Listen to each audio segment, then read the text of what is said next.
Bom, boa tarde, bom dia, boa noite. Hoje eu vou apresentar algumas colocações do Hal Foster em relação ao artista como etnógrafo.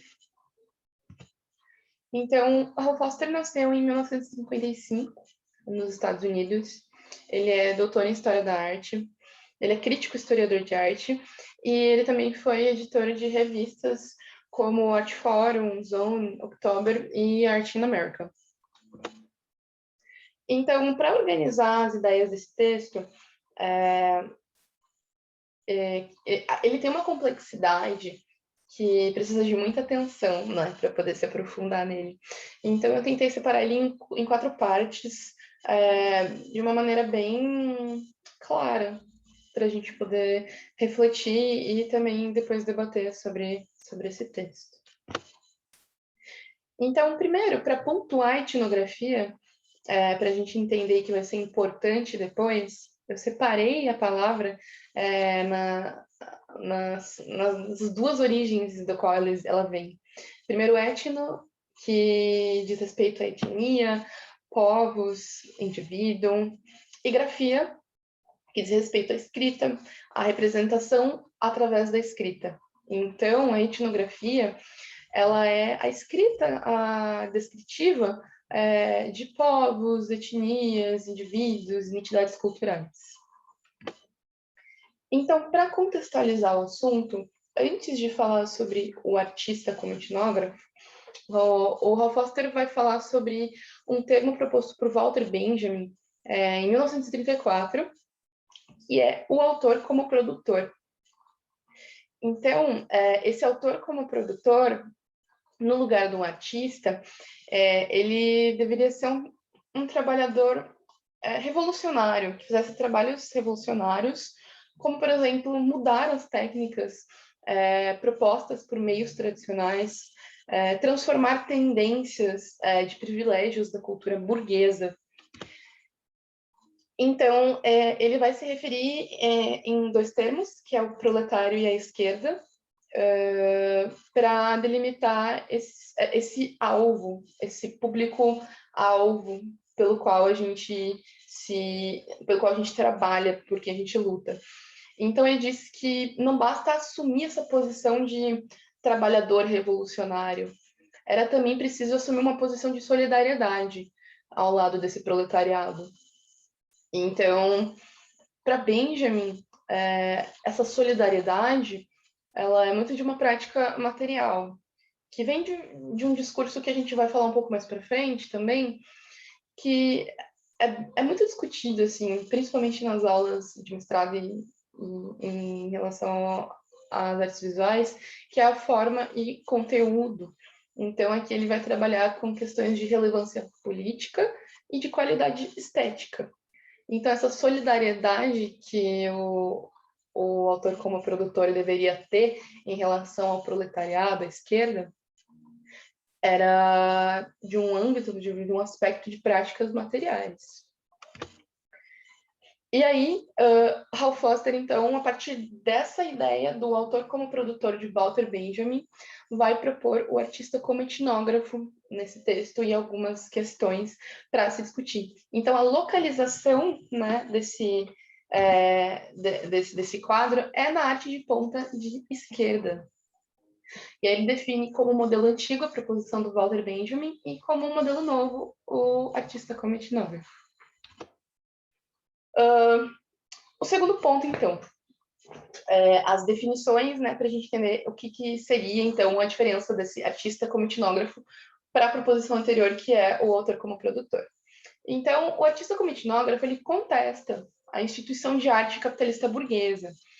E ele vai contestar essa instituição de arte a partir de um sujeito de associação. Então, é em nome de quem esse artista está lutando. Nas proposições de Walter Benjamin, é localizado no lugar do proletário, da esquerda. Aqui, ele vai entrar no outro, então é o outro. E ali naquela relação da prática material do Walter Benjamin, ela era de uma relação econômica. No artista como etnógrafo, o trabalho desse artista, ele vai ter um desvio muito sutil dessa relação econômica, que era da prática material, da solidariedade, em relação à identidade cultural. Então, ela não vai ser mais tão focada na relação econômica. Ela vai ir para um aspecto de identidade cultural do trabalho desse artista. Então, essa relação e essa identidade cultural...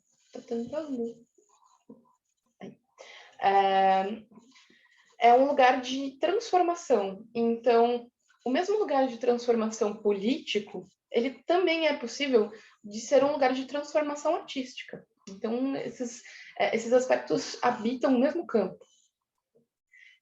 E esse campo, o autor diz que é o campo do outro. E então, se o artista que se propõe a fazer esse trabalho da etnografia, ele não é o sujeito cultural a quem ele está propondo a luta, né? Então, se a identidade dele não diz respeito à identidade pela qual ele está lutando, talvez essa transformação seja um pouco limitada. Então, esses três pressupostos, eles podem levar ao que o autor fala e chama de mecenato ideológico. Então, esse lugar de transformação, o campo do outro, e essa ação transformadora de maneira limitada. Então, é uma ideologia, então um conjunto de certezas a partir desse artista sobre o outro, que pode ser colocada, apresentada nesse trabalho artístico. Isso seria um mecenato ideológico. Então, o primeiro ponto que ele coloca para tomar cuidado, né, em relação ao trabalho do artista como etnógrafo. E aí, um ponto muito importante para poder debater e entender o ponto principal do texto é a questão da identidade e da identificação. No começo eu fiquei um pouco confusa, mas eu elaborei um esquema visual que pode ajudar e que me ajudou bastante, então eu espero que ajude vocês também a entender o que é a identidade e identificação, porque ele diz que identidade e identificação não são a mesma coisa. Identificação deriva da palavra, né, semântica de identidade, porém, elas vão ter alguns contextos diferentes. Então, eu vou colocar para vocês o meu esquema na Jamboard. Deixa eu ver se está aparecendo. Então, aqui eu escolhi algumas figuras para poder exemplificar e para poder ficar mais fácil. Então, vamos supor que esse aqui é o artista enquanto etnógrafo. E aqui são outras figuras que a gente vai chamar de identidade. Então, todo mundo tem uma identidade. Todos somos detentores de identidades. Então, isto aqui, essa figura aqui é uma identidade, essa daqui representa outra identidade, essa representa outra, e esta também. Então, o artista, ele também é detentor da sua identidade. Então, é o que nos diferencia do outro. E aí, temos a identificação. Então, essas identidades, elas são todas distintas. Aqui, né, nesse exemplo hipotético, ela tem cores diferentes, ela tem formas diferentes, tamanhos diferentes. Então, elas são distintas, e é isso que as enquadra como detentoras de sua própria identidade. A partir de algumas semelhanças, ou atrelando ao texto, ao que o autor traz como solidariedade, a partir desse ato de solidariedade, de encontrar um ponto em comum, o que te faz querer lutar ou lutar a favor desse outro, dessa identidade, é uma identificação. Então, o artista como etnógrafo, ele identifica-se com esta figura ou com esta figura. Então, a partir disso, ele vai achar as semelhanças, as diferenças, o porquê ele quer lutar com isso, e ele vai identificar-se com isso para poder fazer o seu trabalho. Porém, o Hal Foster coloca alguns pontos. E é interessante pensar que nessas questões que ele vai levantar, ele tem sido bem neutro. Então, ele não vai apontar problemáticas que pesem só para um lado. Então, eu vou jogar só as problemáticas para cima do outro. Ele também levanta, ele coloca em equilíbrio as questões a favor e contra o trabalho do artista como etnógrafo. Então, a primeira questão que ele propõe é a redução da identidade à sua essência. Então, essa identidade, ela é detentora de características muito específicas. Então, ela tem uma forma específica, né? Trabalhando com esse exercício hipotético dessas figuras geométricas. Mas, se formos falar de identidades culturais de povos, etnias, temos muitas características que são físicas, culturais, políticas, diversas. Mas, para trabalhar com facilidade, vamos associar isso a essas figuras geométricas. Então, aqui ela tem uma forma específica, ela tem uma cor específica, e o artista, quando ele se insere, quando ele tenta se introduzir dentro dessa identidade cultural do outro, não há como acessar com integralidade o todo dessa identidade. Então, ele vai captar fragmentos do que ele consegue pegar ali naquele mapeamento etnográfico, e a partir dessas características que ele conseguiu, desses fragmentos que ele conseguiu captar, ele pode chegar a um... Não seria um resultado, ele pode chegar a uma forma. Esse problema de reduzir essa identidade, essa essência, seria o fato de você pegar a característica principal dessa identidade e dizer que ela é só isso, sem analisar outros aspectos. Então,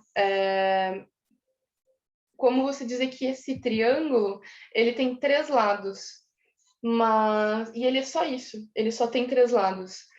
Então, ele não tem cor, ele não é preenchido, não se diz qual é a cor dele,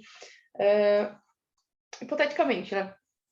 Mas essa seria a redução da essência. Então, as características que estavam ao alcance desse artista e reduzi-las. Esse seria um problema, né? O primeiro problema que ele propõe em relação ao trabalho do artista. O segundo problema é a restrição da identificação.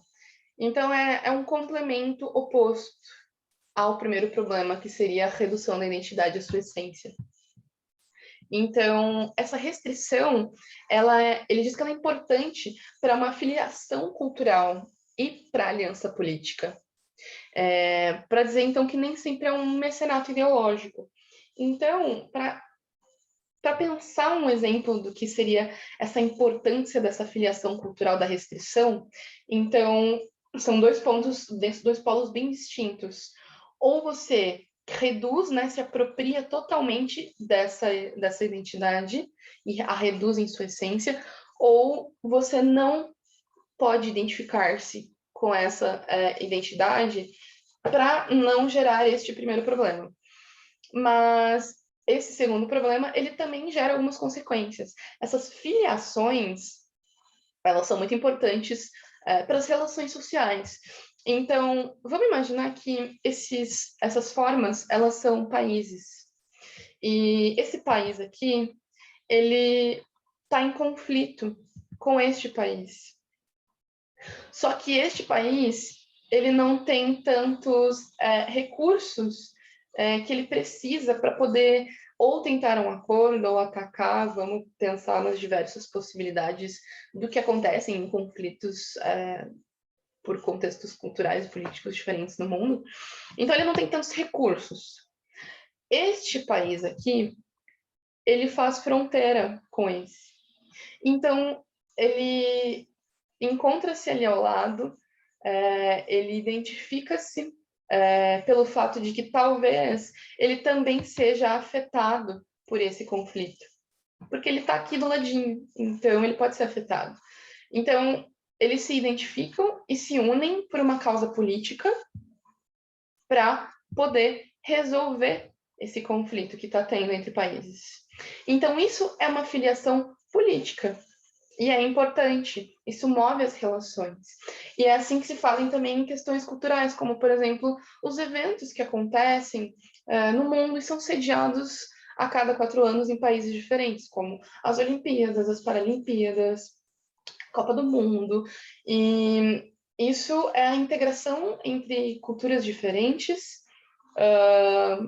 move, de certa forma, polos econômicos em regiões diferentes do mundo a cada 4 anos. Então, são filiações. E essa restrição apresentada, então, ela poderia, talvez, não gerar essas filiações culturais.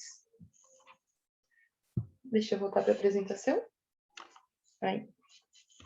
Então, para continuar, um terceiro problema que ele vai apresentar é a questão do primitivo. Então, a palavra primitivo, ele diz que ela é muito usada para se referir ao outro, para representar o outro no trabalho etnográfico.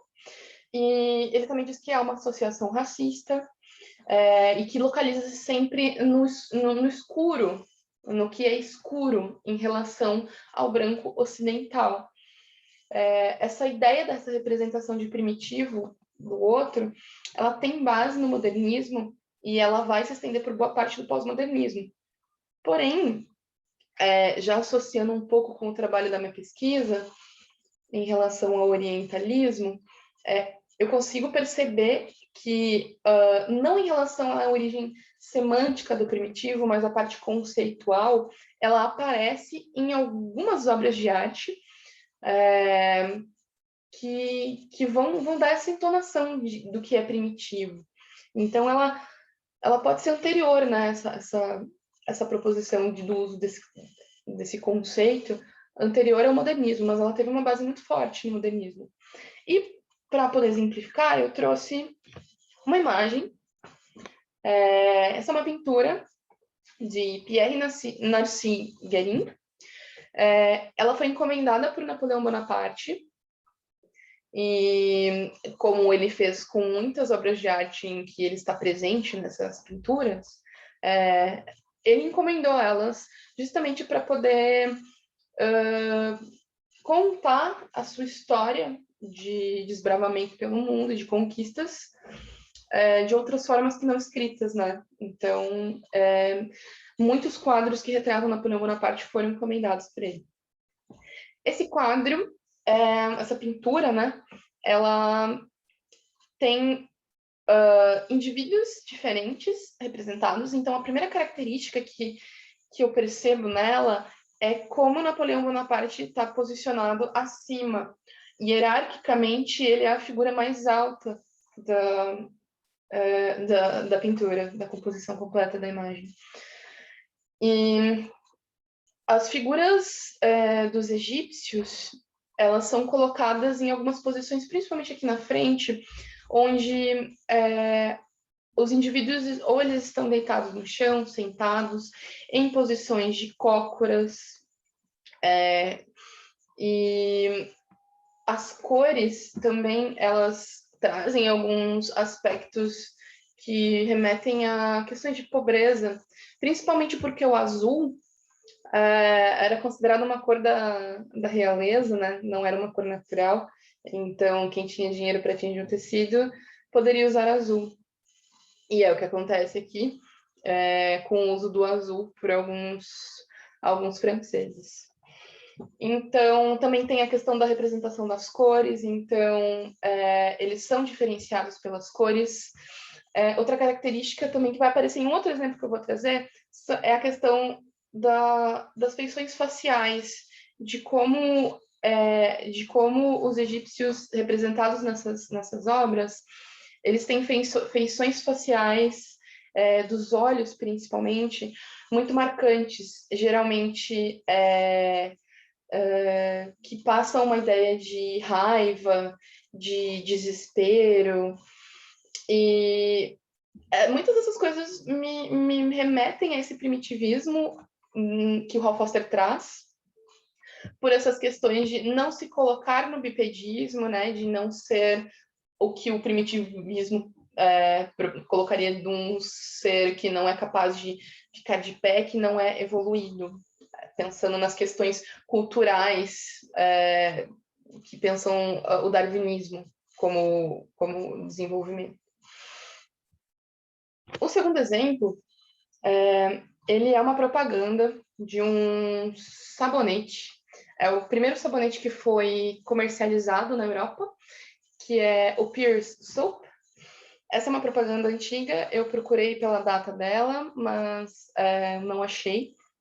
Mas tem vários exemplos na internet dessa mesma marca, de um discurso higienista, onde o sabonete seria capaz de te deixar limpo. E nessa imagem, o limpo refere-se ao branco. Então, essa criança de pele escura, ela entra na banheira e quando ela sai, quando ela toma banho com esse sabonete, a pele dela está clara. Outra característica que aparece, que também apareceu na pintura anterior, é a questão das feições faciais. Então, antes de entrar e tomar banho com esse sabonete, ele tinha os olhos com uma expressão muito marcada, uma expressão muito forte. E na segunda, ele sai com um aspecto de feliz. Então, ele encontra-se feliz por estar branco, né? Então, foram dois exemplos que eu consegui associar e lembrar enquanto eu lia e pensava sobre essas questões do primitivo, e o Hal Foster apresenta. O terceiro ponto, então, já entrando para a associação da arte em si, é o que ele chama de a inveja do artista.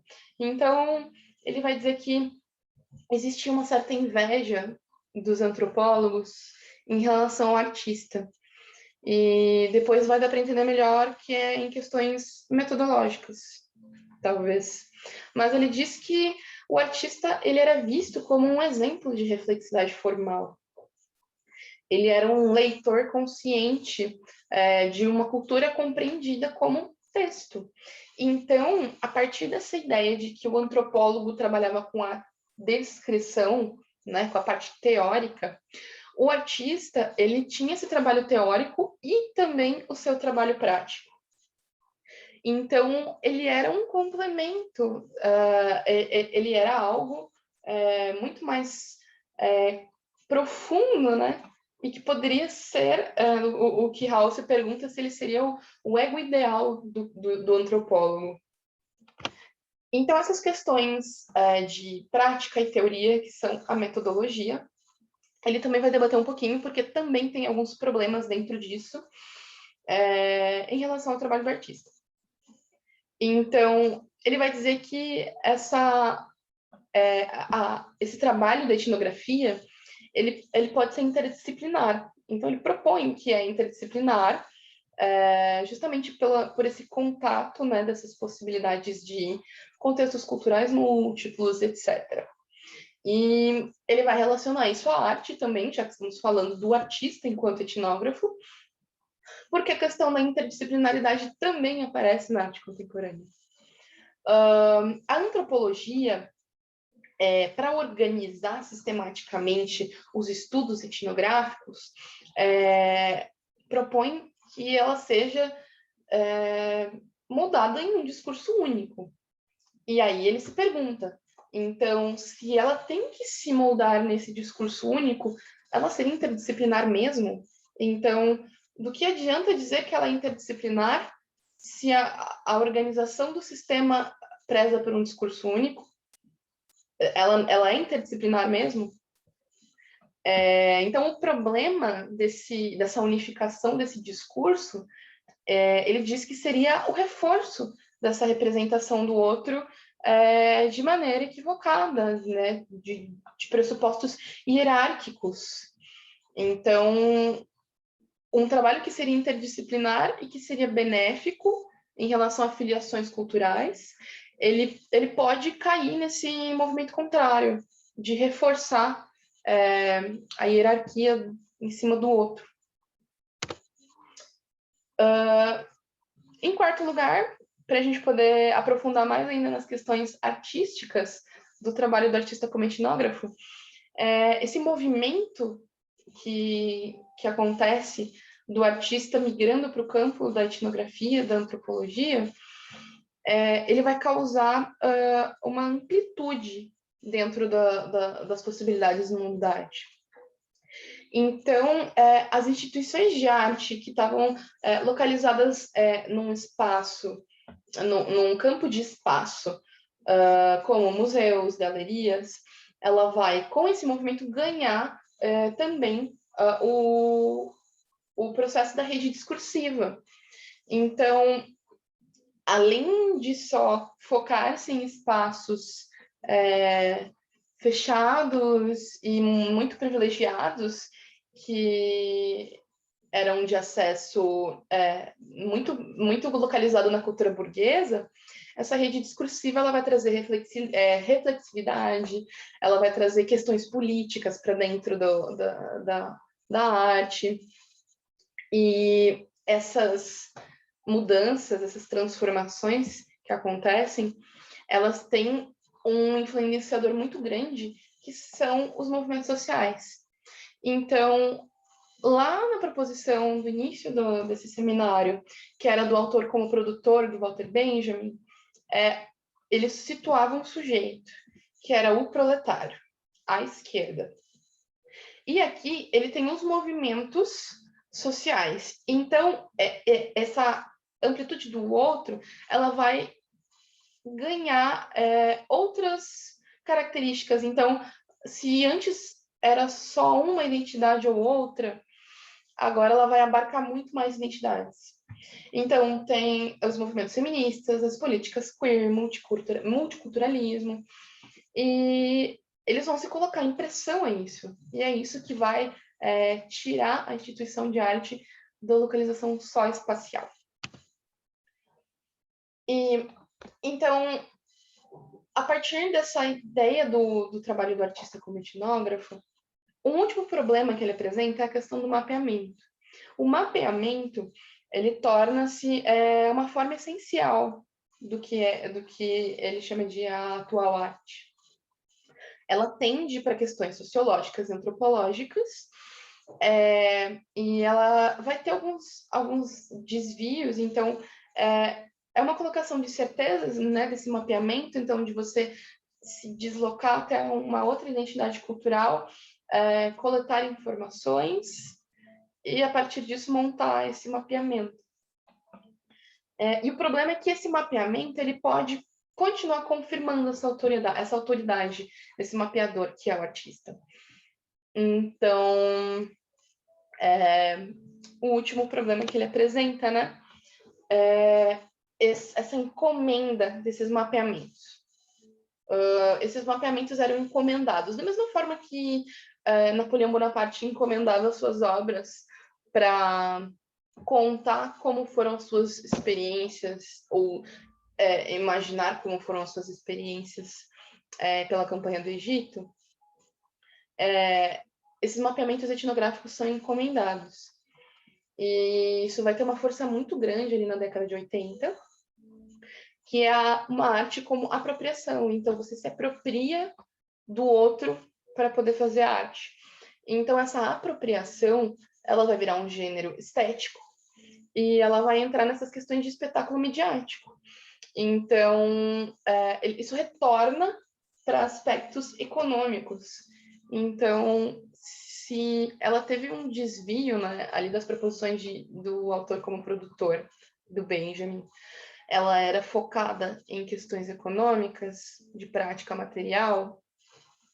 Quando surge o artista como etnógrafo, ela vai desviar para questões de identidade cultural. Porém, de alguma forma, isso retorna para as questões da prática material, porque você se utiliza dessa identidade cultural para se beneficiar de questões econômicas, que o espetáculo midiático ele envolve a cultura de massa, que envolve o capitalismo, envolve dinheiro, envolve grandes produções e muito dinheiro. Então, é um ciclo, é quase um ciclo, né? Ela sai do econômico, vai para a identidade cultural e, de alguma forma, ela tende a voltar para o econômico de novo. Então, vai muito do artista que vai trabalhar com etnografia de deixar isso acontecer ou não, né? Então, essa abordagem que Ralph Foster denomina de etnográfico desconstrutiva, ela pode deixar de ser aberta e pública. Então, isso é outro fator que ele retorna, porque enquanto esse movimento trouxe a possibilidade de deslocamento da arte, dessa localização espacial de museus e galerias, ela tornou-se aberta e pública, mas ela pode deixar de ser aberta e pública. Então, isso é uma seletividade. Ela pode tornar-se e reforçar questões narcisistas, de apenas para iniciados, de apenas pessoas que já estão inseridas no mundo da arte. E aí eu trouxe uma citação que eu achei bem interessante do texto, onde ele diz que o modelo etnográfico foi empregado para animar um lugar antigo, mas também pode ser usado para desenvolver um lugar novo. E aí eu lembrei, de novo, das obras em que Napoleão Bonaparte é representado na campanha do Egito, desse lugar novo e desse animar um lugar antigo. Porque na campanha do Egito, Edward Said vai narrar alguns feitos escritos do Napoleão Bonaparte, onde ele tomava o Egito como um lugar antigo, associando a questão do primitivo, e que esse lugar precisa ser salvo, esse lugar precisa ser revivido. Então, ele vai empregar esse animar um lugar antigo, e ele também vai tentar desenvolver um lugar novo. Então, ele vai tentar aplicar os costumes franceses dentro do Egito. Também como desenvolver as questões políticas, econômicas, as questões culturais. Ele vai tentar reformular o Egito para que nasça um novo lugar. Porque esse espaço ele era visto como uma potência. O Egito ele é uma potência de muito interesse. Então, dentro dessa citação, eu consegui pensar nesse exemplo para poder tentar entender, talvez, o que seria se animar um lugar antigo ou desenvolver um lugar novo. Então, esses modelos, né, os novos e antigos, então, o autor como produtor do Benjamin, ele tinha, de certa forma, essa localização do que seria um patrão, né? Porque o proletário, se existe um proletário, existe um patrão.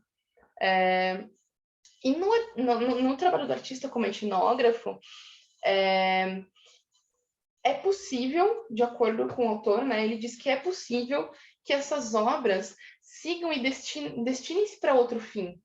Então, não há necessidade, e pensando em como fazer isso, né, na reflexividade de como não cair nessas questões hierárquicas em cima do outro, e sem tratar novamente dessas paródias de primitivismo que ele chama.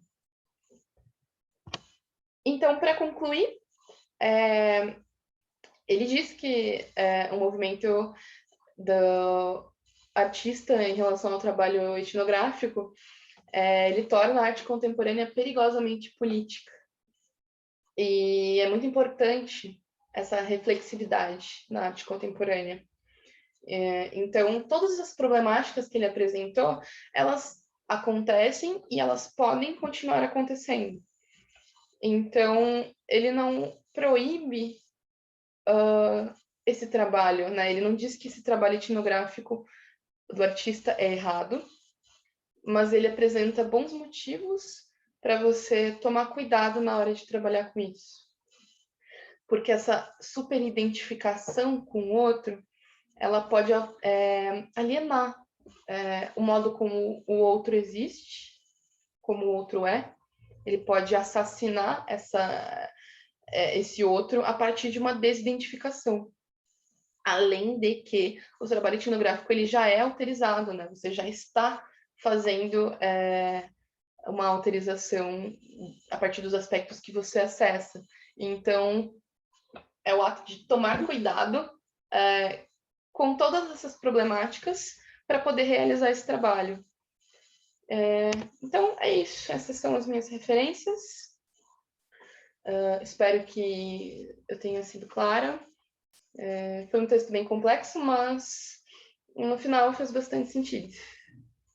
É isso.